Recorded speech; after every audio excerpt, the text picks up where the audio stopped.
Hey, nature photographers, it's Lee Hoy, and you know what? I like structure. So I'm going to start another series called Tips for the Traveling Photographer. You know, whether you're going on organized photo workshops or whether you are, traveling on your own to a local wildlife refuge, maybe you're making a big trip to a national park, going up to see bears in Alaska, maybe going to Costa Rica. I hope you'll join me on an OM System Only workshop at some point in the future. Well, last year I traveled around 270 days out of the year, or I was away from home. So I live out of suitcases, bags, really. I don't really like big square suitcases. But I've learned a lot of tips and tricks when it comes to traveling as a photographer. And the reality is, if you don't travel a lot, and even if you travel twice a year, that seems like a lot. Trust me, I have learned a lot being on the road as much as I am. And it can be real frustrating when you don't know how to travel well, particularly as a photographer. There are days I dream about what it would be like to travel as not being a photographer, not lugging around a laptop and hard drives and lugging around camera gear. Like, what would it be like to get on a plane and have one little backpack with just some headphones and some snacks and other crap to get on a plane? I don't even remember what those days were like. But what I can do is teach you from my experiences traveling domestically and internationally, and how I might make life easier when I'm on the road. So right after this, we'll jump into it. Howdy from West Texas. I'm Lee Hoy, professional nature photographer, and this is my YouTube channel, Lee Hoy Photography. I'm an OM System Ambassador, photography workshop instructor for Wildside Nature Tours of Precision Camera and Video, and contributing author for the Journal of Wildlife Photography. All right, so one of the things that I don't like when I travel, I don't like the feeling of living out of a bag. When I first started doing this, and I travel like most everybody else does, you would try to pack up socks and underwear and shirts and pants and toiletries nicely in your suitcase, right? Just free floating.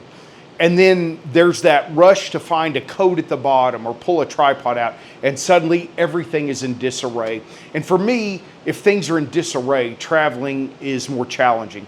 And I'm away from home. I don't want to feel like I'm away from home. I want my hotel room or the yacht or the riverboat, whatever it is I might be staying, I want it to feel like home as much as possible. And that means easily being able to find my stuff when I need it. I hate taking sun gloves to photograph to keep the sun off my skin and not knowing where they are.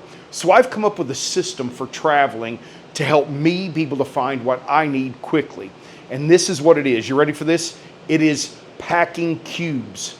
I use packing cubes in a variety of bags to organize my crap so that I can find my crap when I need it. So I'm going to share with you some of the things I use when I travel to make life easier on finding, if I'm going to a cold weather place like Yellowstone in winter, I want to be able to find gloves, hat, the hand warmers, the toe warmers quickly. I don't want to dig through a suitcase full of stuff mixed in with a beard straightener, mixed in with camera equipment, whatever it might be. So to give you an example, this is one of my big packing cubes right here. These are available at REI and Amazon. I will have affiliate links in the YouTube description down below.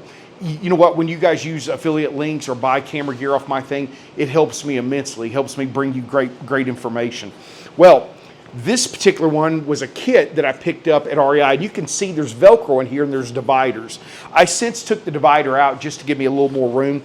This is where pants and shirts go for me. This is the bigger one. And what I do is I have a layering system for my bag that I like to travel. I have one big bag that is my preferred bag, and I have bought packing cubes so that I can geometrically pack a bag. And the thing about this, it actually lets you get more in a suitcase than when you're just packing free. So I'm gonna roll up my pants. I'm not too worried about wrinkles when I'm doing photography clothes. So I'm gonna roll up pants, put them in here. These shirts, I did the video about fishing shirts. These shirts are great because they can compress real nice and tight. So I'm gonna put shirts and pants in here. Now let's say I got something fragile. Maybe I bought a cool carving while I was away on a trip, or I've got some little electronic piece of gear. I can also tuck that in between my pants and shirts to protect it from TSA and keep my items safer. So this packing cube I love. This is my largest one. I don't know if this one has the size on it. I know it's the REI brand. I will look and see. I'll give you the link to these various cubes in the YouTube description. This is the next size, and this is home to underwear and socks. So I can easily find underwear and socks. What I like to do on any trip, the night before, I will always lay out socks, underwear, pants, and shirt for that next day so that they're easy to find. You know, I work a lot when I'm on a workshop or a photography trip. I want to maximize rest plus maximize my time getting ready. And these cubes help a lot. Now, let's say sometimes I'm not packing a ton. I can combine socks and underwear with pants and shirts. And this size might also be cold weather gear. So this might hold beanies, gloves, baklava, whatever I might need for a particular trip for cold weather. Hot weather, the key there is keeping track of my fingerless fishing gloves. So those might go in with socks and underwear or in my camera bag so they're with me. This is primarily this size. This is about a 12-inch. And again, this is going to pack nicely once it's full this way up against the edge of the bag, or flat, depending on what other gear I might be putting in my bag. You can often buy these kits nested so that you'll get multiple sizes. This red bag is much looser. It's got more of a see-through top. I tend to put my electrolyte packages in here, my supplements. I might put, if I'm doing night sky, this might hold some flashlights, right? I might take flashlights or headlamps. If I'm doing macro, this might hold some macro diffusers.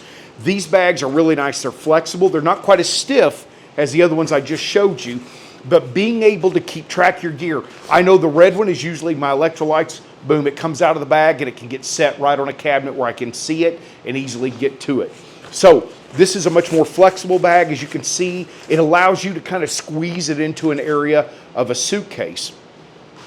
Now, I don't know about you, but yes, I have a nice toiletry bag, which I'm not going to share on this particular video, but I've got a beard straightener, and I always have a beard because it's often warm when I put it into my suitcase. So it's in a bag all of its own so it doesn't melt or mess anything else up, because if I got to get ready and then get right on the road. So this is a Coughlin's brand of bags. Again, another flexible one. I like them having the mesh so that you can see through your bags, but there's times too where I don't really need to see in there. This is going to be like, if I want to be hiking a lot, maybe blister bandages.